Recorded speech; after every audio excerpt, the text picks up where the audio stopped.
The Apocrypha, Susanna chapter 1. There dwelt a man in Babylon called Joachim, and he took a wife whose name was Susanna, the daughter of Chalcias, a very fair woman, and one that feared the Father. Her parents also were righteous and taught their daughter according to the law of Moses. Now Joachim was a great rich man, and had a fair garden joining unto his house. And to him resorted the Jews, because he was more honorable than all others. The same year were appointed two of the ancients of the people to be judges, such as the father spake of, that wickedness came from Babylon, from ancient judges who seemed to govern the people. These kept much at Joachim's house, and all that had any suits in law came unto them. Now when the people departed away at noon, Susanna went into her husband's garden to walk. And the two elders saw her going in every day and walking, so that their lust was inflamed toward her. And they perverted their own mind, and turned away their eyes, that they might not look unto heaven, nor remember just judgments. And albeit they both were wounded with her love, yet durst not one shew another his grief. For they were ashamed to declare their lust, that they desired to have to do with her. Yet they watched diligently from day to day to see her. And the one said to the other, Let us now go home, for it is dinner time. So when they were gone out, they parted the one from the other, and turning back again, they came to the same place. And after that, they had asked one another the cause. They acknowledged their lust. Then appointed they a time both together, when they might find her alone. And it fell out, as they watched a fit time, she went in as before with two maids only. And she was desirous to wash herself in the garden, for it was hot. And there was nobody there save the two elders that had hid themselves and watched her. Then she said to her maids, Bring me oil and washing balls, and shut the garden doors, that I may wash me. And they did as she bade them, and shut the garden doors, and went out themselves at privy doors to fetch the things that she had commanded them. But they saw not the elders, because they were hid. Now when the maids were gone forth, the two elders rose up and ran unto her, saying, Behold, the garden doors are shut, that no man can see us, and we are in love with thee. Therefore consent unto us, and lie with us. If thou wilt not, we will bear witness against thee, that a young man was with thee, and therefore thou didst send away thy maids from thee. Then Susanna sighed, and said, I am straitened on every side. For if I do this thing, it is death unto me. And if I do it not, I cannot escape your hands. It is better for me to fall into your hands and not do it, than to sin in the sight of the Father. With that Susanna cried with a loud voice, and the two elders cried out against her. Then ran the one and opened the garden door. So when the servants of the house heard the cry in the garden, they rushed in at the privy door to see what was done unto her. But when the elders had declared their matter, the servants were greatly ashamed, for there was never such a report made of Susanna. And it came to pass the next day, when the people were assembled to her husband Joachim, the two elders came also, full of mischievous imagination against Susanna, to put her to death. And said before the people, Send for Susanna, the daughter of Chalcias, Joachim's wife. And so they sent. So she came with her father and mother, her children, and all her kindred.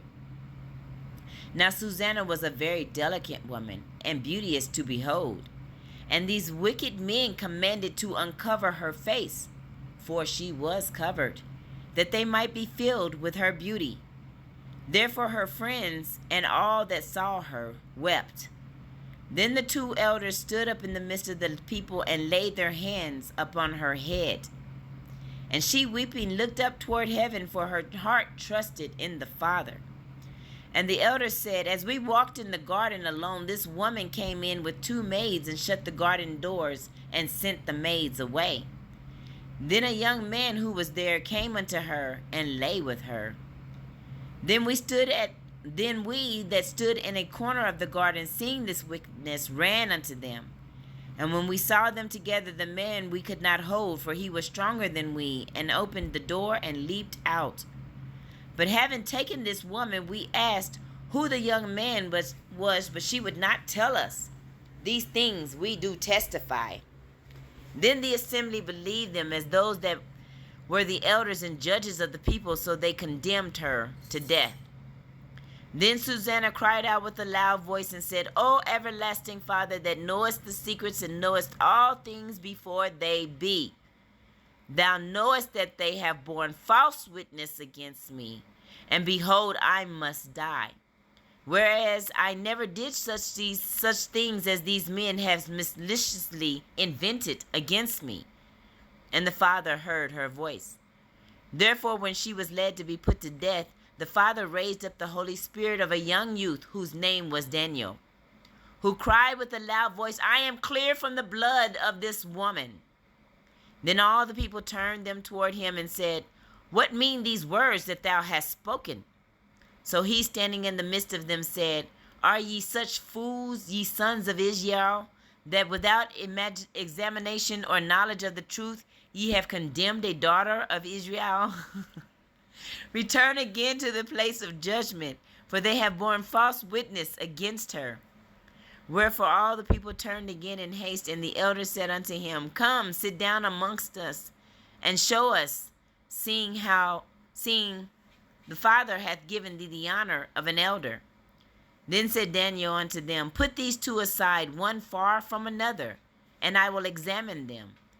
So when they were put asunder one from another, he called one of them and said unto him, O thou that art waxen old in wickedness, now thy sins which thou hast committed aforetime are come to light.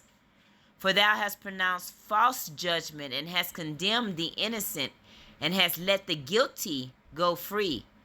Albeit the Lord saith, the innocent and righteous shalt thou not slay. Now then, if thou hast seen her, tell me, under what tree sawest thou companying together? Who answered, Under a mastic tree.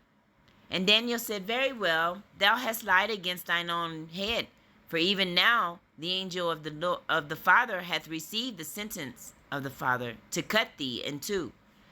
So he put him aside and commanded to bring the other, and said unto him, O thou seed of Shushanah, and not of Judah, beauty hath deceived thee, and lust hath perverted thine heart.